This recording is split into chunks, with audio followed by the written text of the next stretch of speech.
Assalamualaikum warahmatullahi wabarakatuh. Alhamdulillah, syukurillah, salatu wassalamu ala rasulillah alladzi la nabiyya ba'dah wa ala alihi wa sahbihi wa man tabi'ahum ila yaumil qiyamah amma ba'dah. Anak-anakku kelas 11 yang dirahmati Allah Subhanahu wa taala. Senang sekali pagi hari ini saya bisa menyapa teman-teman semuanya. Semoga teman-teman masih tetap diberikan anugerah terindah berupa kesehatan dan keimanan. Karena dua hal ini adalah bekal utama untuk kita melanjutkan kegiatan kita, aktivitas kita yang sudah kita rencanakan.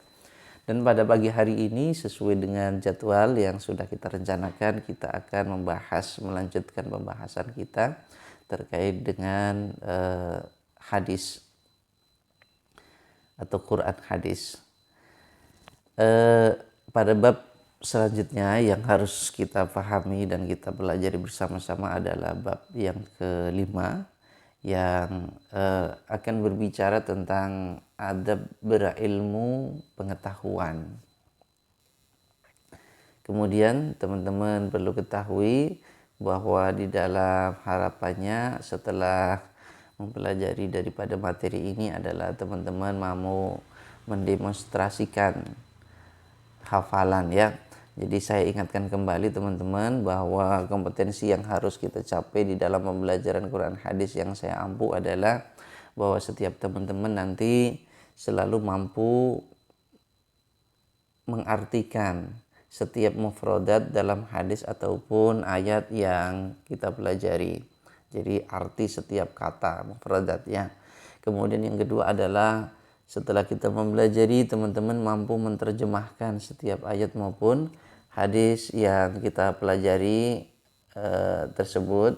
Kemudian berikutnya adalah yang ketiga, teman-teman mampu melanjutkan setiap ayat maupun hadis. Jadi memang kalau melanjutkan ini berarti harus hafal ya. Maka dari itu ya saat di rumah justru kita asyik dengan Al-Quran, kita asyik dengan hafalan hadis, insya Allah ini adalah suatu hal yang sangat mulia daripada mungkin melakukan hal-hal lain yang kurang bermanfaat. Kemudian yang keempat, setelah kita mempelajari adalah kita mampu mengetahui kandungan makna. Jadi makna yang terkandung di dalam setiap ayat maupun hadis itu kita mampu menggalinya. Kemudian yang kelimanya adalah setiap kandungan makna hadis dan ayat itu mampu kita implementasikan, mampu kita terapkan dalam kehidupan kita sehari-hari. Kalaupun kita belum mampu keseluruhannya, kita tetap harus berupaya dan menjalankannya sebisa mungkin. Ingat, malam yudraku kullu la yudraku kullu. Kalau kita tidak bisa mendapatkan kesemuanya, bukan berarti kita meninggalkan semuanya, tetapi semampu kita harus kita implementasikan. Selebihnya teman-teman, syukur-syukur kita diberikan kemampuan yang lebih untuk mau menganalisa daripada ayat-ayat itu, kemudian kita mencoba untuk menghubungkan dengan hal-hal atau fenomena yang kontekstual yang saat ini yang mungkin berkenaan terkait dengan ayat-ayat tersebut. Itu yang akan kita pahami teman-teman. Kemudian surahnya adalah terkait dengan adab berilmu ini adalah surat At-Taubah ayat 122, surat Ali Imran ayat 190 dan sampai 91. Ini yang nanti akan kita bersama-sama kita pelajari ya teman-teman ya. Oke. Yang pertama mari merenungkan ya. Kita berenung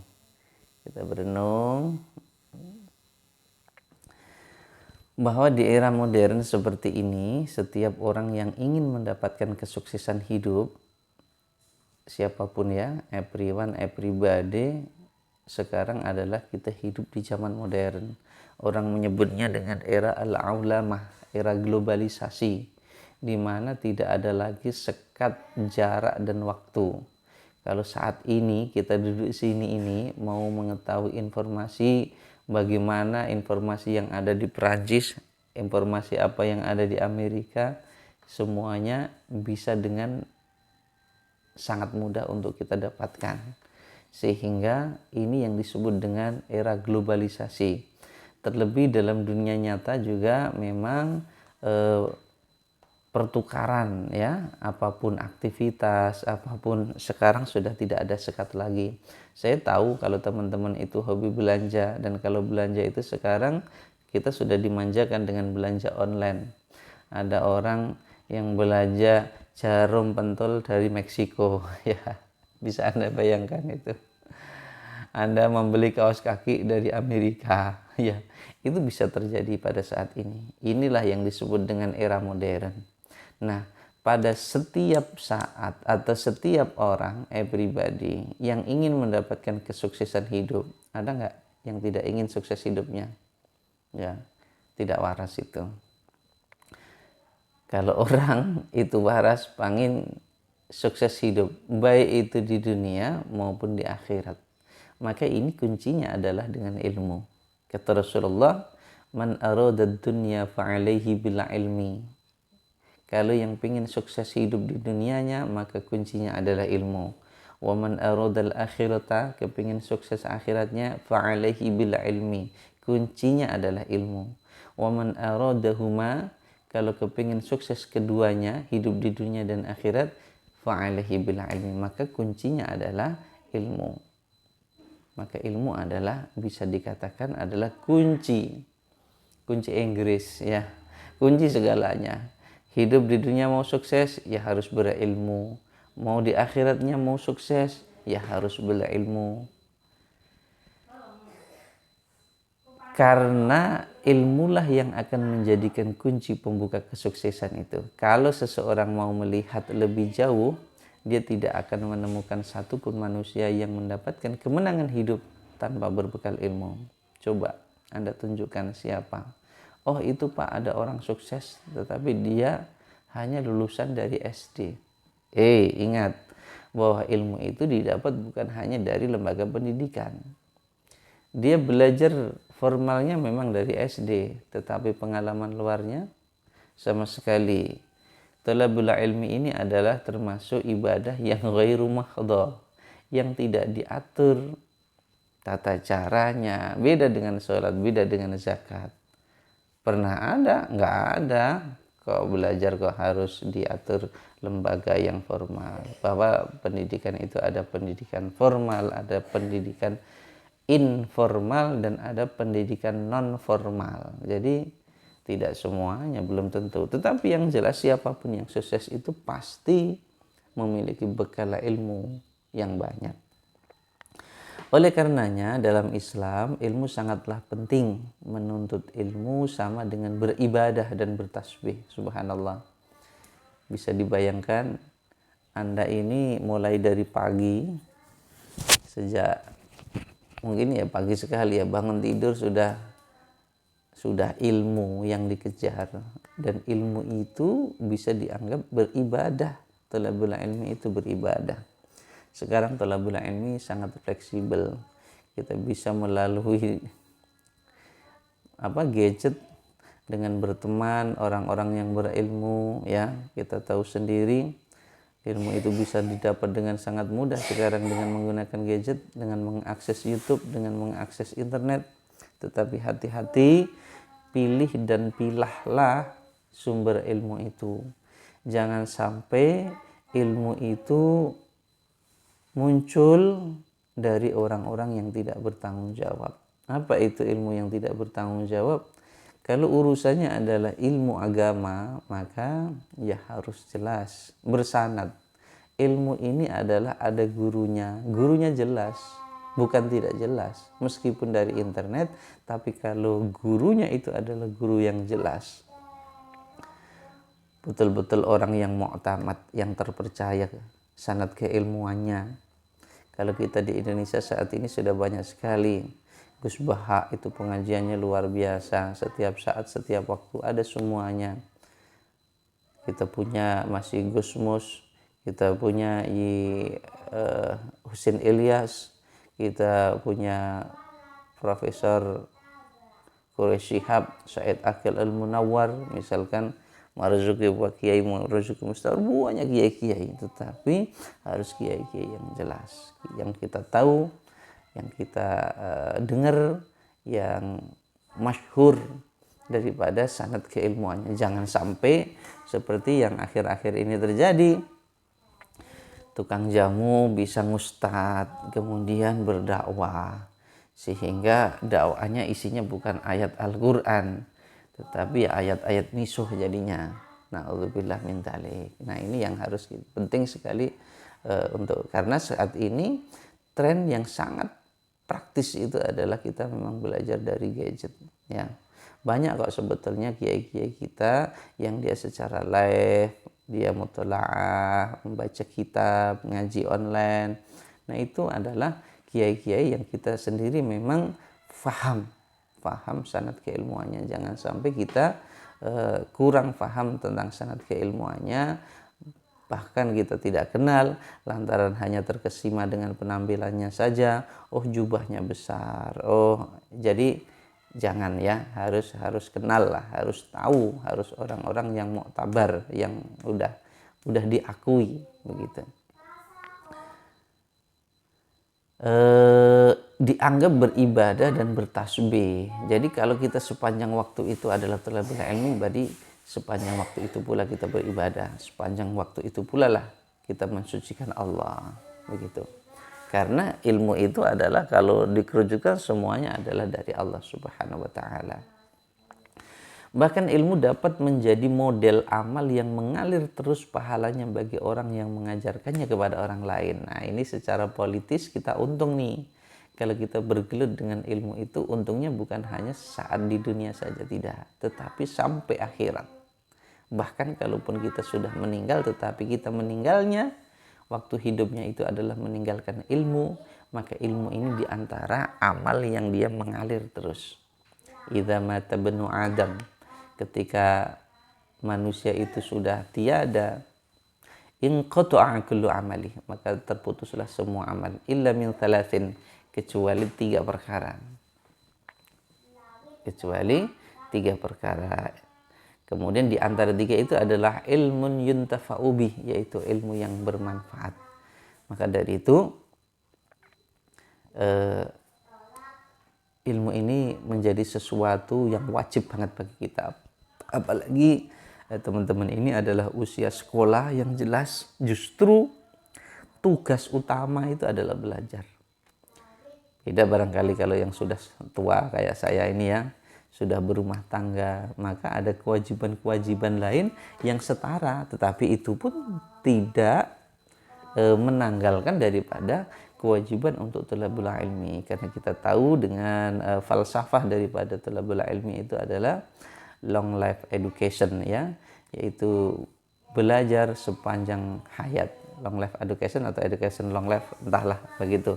Yang penting maksudnya adalah bahwa belajar itu tidak dibatasi usia, kapan saja, di mana saja, sampai waktu yang bagaimana, tetap kita wajib untuk thalabul ilmi. Begitu ya. Jadi ilmu ini sangat penting, yaitu bagian dari investasi kita yang nanti bisa kita nikmati meskipun kita sudah meninggal dunia. Betapa tidak, dengan ilmu, meskipun dalam kesunyian, seseorang dapat terus mengembangkan diri dan bercengkerama dengan pikiran dan penelitian. Subhanallah. Jadi, kalau orang berilmu itu tidak bakalan kesepian. Kenapa demikian? Karena sepi lahirnya dia adalah masih ramai di dalam pemikiran dia. Dia bisa isek dengan Allah, bisa dia bercengkerama dengan Allah, bisa bercengkerama dengan pemikiran-pemikiran yang ada di dalam dirinya. Dan itu adalah sesuatu yang sangat mengenakan, sesuatu yang sangat asyik, sesuatu yang sangat luar biasa berfaedahnya. Bagi orang yang berilmu, tidak ada hari yang sunyi, karena ilmu adalah teman sejati yang tidak terpisahkan dari dirinya. Makanya Syafi'i mengatakan al ilmu hahuna. Jadi ilmu itu ada di sini. al ilmu fis syudur laisa fis sutur, bahwa ilmu itu adalah ada di dalam dada, bukan di catatan-catatan itu. Kalau catatan ini kan wasilah untuk mendapatkan ilmu. Makanya saya ingatkan teman-teman, saat pandemi seperti ini pembelajaran itu banyak sekali dan terus harus dijalankan. Ada materi-materi yang disampaikan oleh guru, kemudian Anda rajin sekali mencatat. Nah, ingat, jangan berhenti mencatat. Saya kok sering melihat itu. Anak-anak itu sukanya mencatat saja, tetapi setelah mencatat dianggapnya sudah selesai ya. Wallahu a'lam bishawab akhirnya ya. Jadi mencatat ini adalah sarana untuk menuju, setelah punya catatan maka kita harus terus-terus berulang, kemudian bisa menanamkan di dalam dada kita. Ilmu fis syudur laisa fis sutur, ilmu itu adalah di dalam dada kita, sehingga selagi nyawa ini masih ada maka ilmu itu ada di sini ya. Ilmu itu ada di sini ya. Kalau ilmu hal, masa kita harus melihat dulu, aku harus bersikap bagaimana nih, eksuwen, kelamaan itu nanti. Jadi ini ilmu itu adalah teman sejati yang akan menemani kita bahkan sampai mati ya. Bahkan ilmu itu saking setianya nanti ya akan nyusul kita ketika kita sudah wafat, tetapi sudah mati, tetapi ada ilmu yang kita bagi dan itu terus mengalir, maka itu nanti akan menjadi tabungan kita di sana. Dengan ilmu manusia menjadi mulia. Ya, kemuliaan manusia itu adalah diukur dari ilmu. Kemuliaan manusia terletak pada ilmu dan ketakwaannya. You mau mulia, ilmu. Mau selamat, ilmu. Selamat dunia akhirat, ilmu. Jadi apalagi nih? Kuncinya sudah jelas. Tinggal saatnya kita mengumpulkan kunci itu sebanyak-banyaknya. Ini benar. Yarfa'illahu alladhina amanu minkum walladzina utul ilma darajah. Allah mengangkat derajat orang-orang yang memiliki iman, amanu, dan orang-orang yang berilmu. Jadi derajatnya orang berilmu itu luar biasa, sangat jauh sekali dibanding yang tidak berilmu.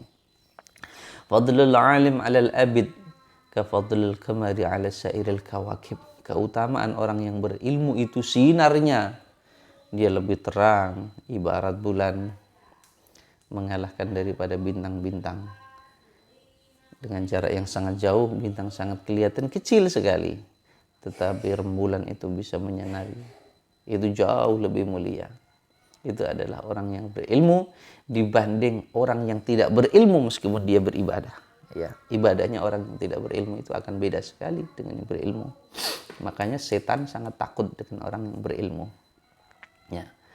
Maka dari itu sadarlah dan sadarlah. Kapan kalau kita tidak sekarang? Kalau nanti usia sudah dewasa, kebutuhan kita sudah banyak, maka orientasinya lebih lagi.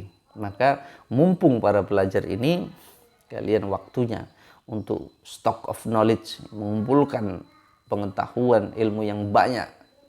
Karena kita tidak tahu nanti apa tantangan kita ke depan, apa harus kita bersikap.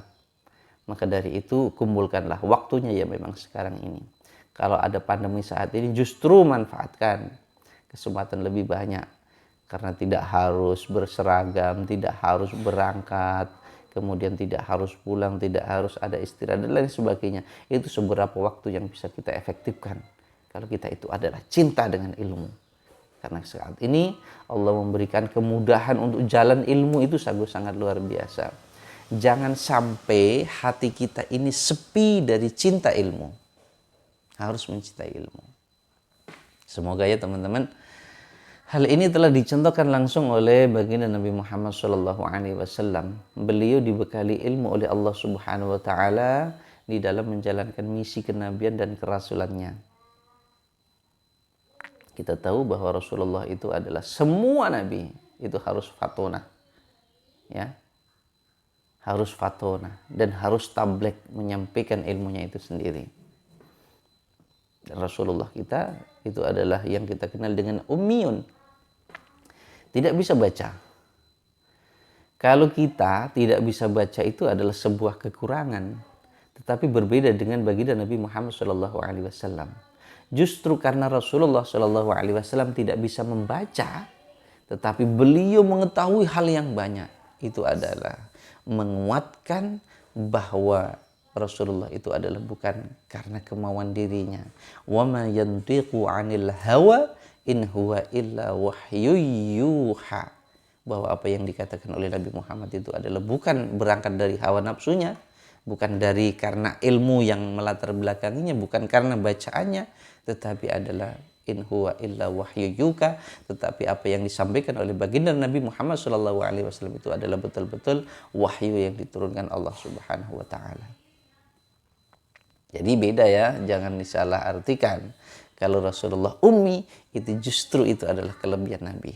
Karena dengan dia tidak bisa membaca, kok bisa mengetahui hal yang banyak, bisa menyampaikan solusi-solusi, hukum-hukum.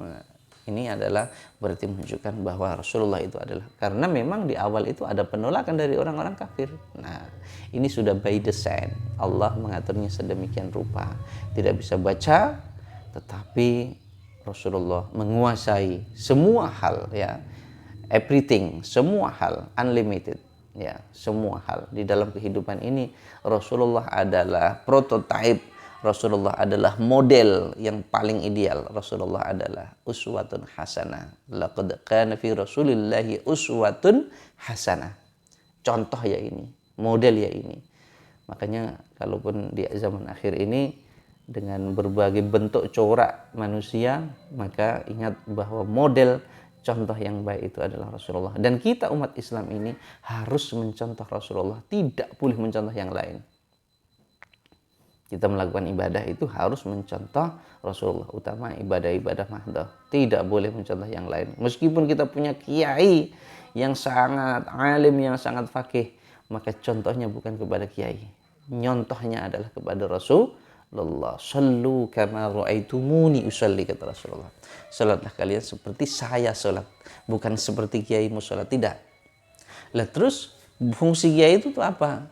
Fungsi kiai itu adalah untuk membimbing kita, mengajari kita untuk mencontoh Rasulullah SAW. Jadi bukan kiai sebagai teladannya, bukan. Teladan adalah Rasulullah. Tetapi kiai itu yang membimbing kita, yang mengajari kita untuk mencontoh Rasulullah. Jadi di sini harus dipahami ya. Jadi hakikatnya yang kita contoh itu adalah Rasulullah, tetapi kita diajarinya melalui kiai-kiai kita, ulama-ulama kita, ya, begitu. Berikutnya, dan mukjizat terbesar yang diterima oleh Nabi Muhammad SAW yaitu Al-Quran sangat syarat dengan ilmu pengetahuan. Berbicara tentang Al-Quran, maka seluruhnya itu adalah di dalamnya adalah ilmu pengetahuan. Dengan bekal berilmu inilah beliau tunjukkan semua jalan kebaikan, dan beliau peringatkan tentang jalan-jalan kebatilan. Dengan ilmu kita mampu yufarriqu bainal haq wal batil. Dengan ilmu kita mampu mempelajari Al-Quran sehingga kita mengetahui mana yang salah, mana yang sesat, mana yang benar, mana yang belum benar. Begitu ya.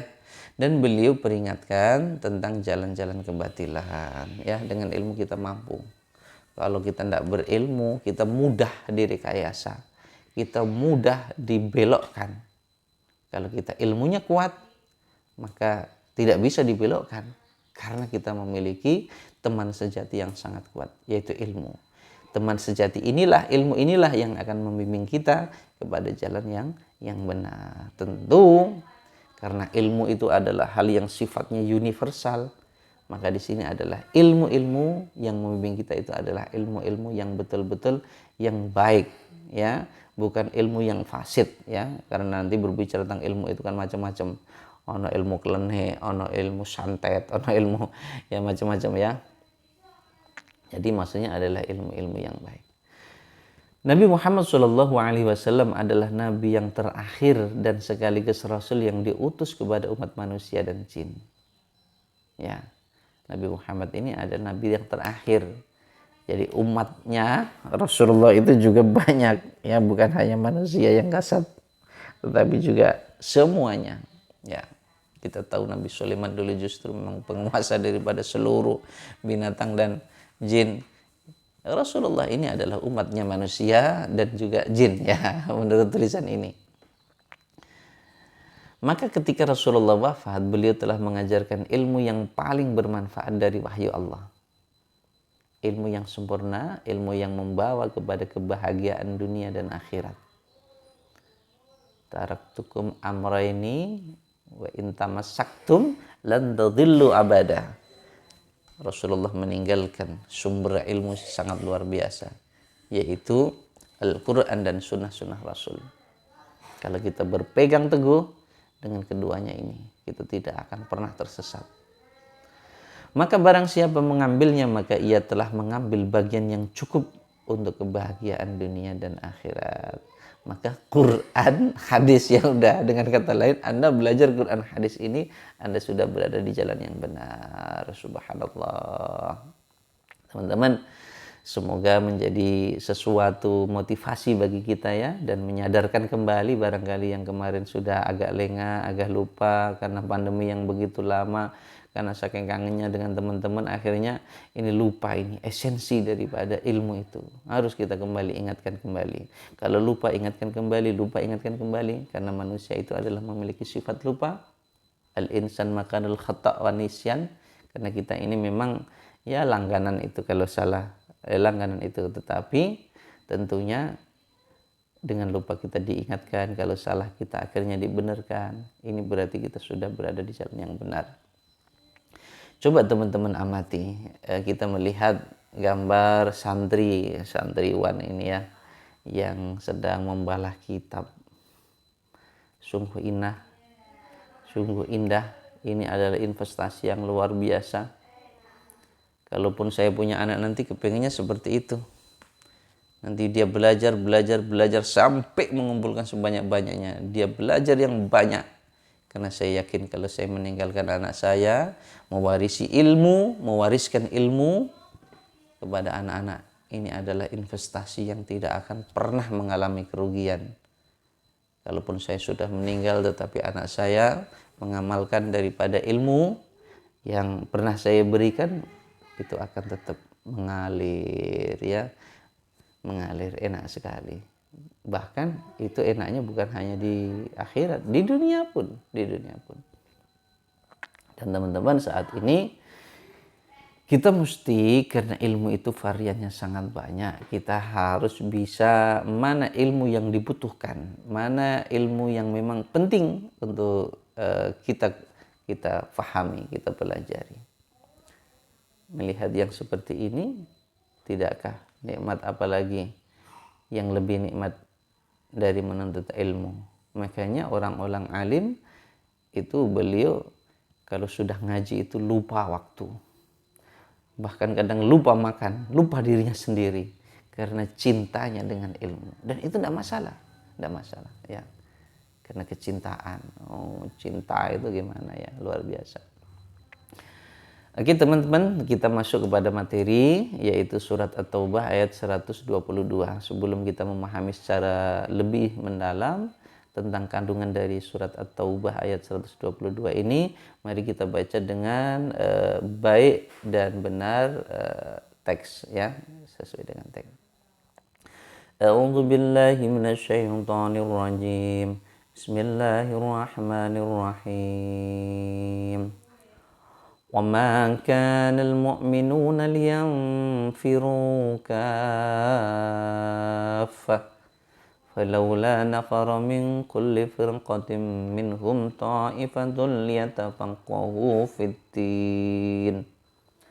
لِيَتَفَقَّهُوا فِي الدِّينِ وَلِيُنْذِرُوا قَوْمَهُمْ إِذَا رَجَعُوا إِلَيْهِمْ لَعَلَّهُمْ يَحْذَرُونَ.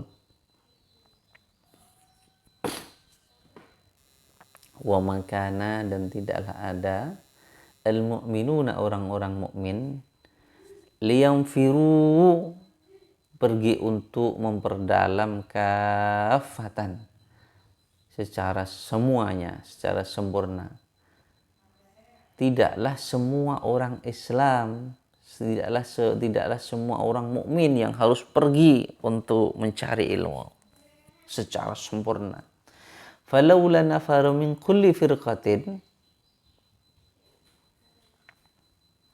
minhum ta'ifah, maka falaula nafara, maka paling tidak sekelompok orang min kulli firqah, dari setiap kelompok-kelompok itu, minhum ta'ifah, jadi setiap firqah itu ada ta'ifah, ada kelompok, ya, ada kelompok dari golongan-golongan itu, ada sebagian liyatafaqahu yang dia memperdalam. Jadi tidak semuanya orang mukmin untuk pergi merantau, pergi mondok secara semuanya. Cukuplah dari golongan-golongan itu terwakili dari sekelompok yang dia memperdalam fiddini, di dalam urusan agama. Untuk apa? Waliyunziru qaumahum, supaya bisa memberikan peringatan qaumahum kepada kaumnya, idza raja'u, ketika kembali lagi nanti ke kampung, ilaihim, pada mereka, la'allahum yahzarun, supaya umat-umat itu bisa yahzarun, bisa takut kepada Allah, bisa menjaga diri dari api neraka. Jadi terjemah ayat ini, dan tidak sepatutnya orang-orang mukmin itu semuanya pergi. Di sini ada yang dimaksud adalah ke medan perang, ya. Kalau peperangan, karena thalabul ilmi itu sama dengan perang, dicatat sebagai perang. Mengapa sebagian dari setiap golongan di antara mereka tidak pergi untuk memperdalam? Bukankah sebaiknya, ya, setiap golongan itu, sekelompok dari golongan mereka itu pergi untuk memperdalam pengetahuan agama mereka, dan untuk agar mereka dapat menjaga dirinya. Diriwayatkan dari Ibnu Hatim, dari Ikrimah, bahwa ketika turun ayat, jika kamu tidak berangkat untuk berperang, niscaya Allah akan menghukum kamu dengan azab yang pedih. Begitu. Padahal waktu itu sejumlah orang tidak ikut pergi berperang karena sedang berada di padang pasir untuk mengajar agama kepada kaum mereka. Maka orang-orang munafikun mengatakan, ada beberapa orang di padang pasir tinggal, tidak berangkat perang. Celakalah orang-orang yang di padang pasir itu. Maka turunlah ayat, dan tidak sepatutnya orang mukmin itu semuanya pergi ke medan perang. Begitu. Jadi melihat ayat ini bisa kita kiaskan, teman-teman, bahwa pergi untuk mondok, untuk thalabul ilmi, itu memang tidak semuanya. Ada latar belakang yang harus dilihat. Kalau kita memiliki orang tua yang di situ memang sudah renta dan harus membutuhkan kita, tanpa kita tidak bisa, maka kita pun ada prioritas yang lebih kita utamakan. Bukan mondok, toh tadi thalabul ilmi juga bisa dilakukan dari rumah kalau kasusnya seperti itu. Jadi boleh dari rumah. Al-Maraghi mengatakan bahwa tidaklah patut bagi orang-orang mukmin dan juga tidak dituntut supaya mereka seluruhnya berangkat menyertai setiap utusan perang yang keluar menuju medan perjuangan, karena perang itu sebenarnya adalah fardu kifayah yang apabila dilaksanakan oleh sebagian maka gugurlah yang lain, bukan fardu ain. Jadi thalabul ilmi itu juga ada ilmu-ilmu yang dia mendapatkannya adalah fardu kifayah. Ilmu tentang konstruksi, jadi insinyur misalkan, itu kan tidak harus semuanya satu kampung menjadi insinyur semua. Untuk tafakuh fiddin juga sama, tidak semuanya, masa satu kampung jadi kiai semuanya, jadi ya tidak, ya. Sehingga ada hal-hal yang fardu ain. Menjadi dokter, ya itu cukuplah ada yang mewakili. Perang barulah menjadi fardu ain apabila Rasul sendiri keluar dan mengarahkan kaum mukmin menuju pedang perang. Ketika Rasulullah memang memandang itu adalah semuanya harus digerakkan. Nah itu ya wajib kalau dari dorong Rasulullah. Dalam ayat ini Allah menerangkan bahwa tidak perlu semua orang berangkat ke medan perang. Astagfirullah tadi. Jadi mana?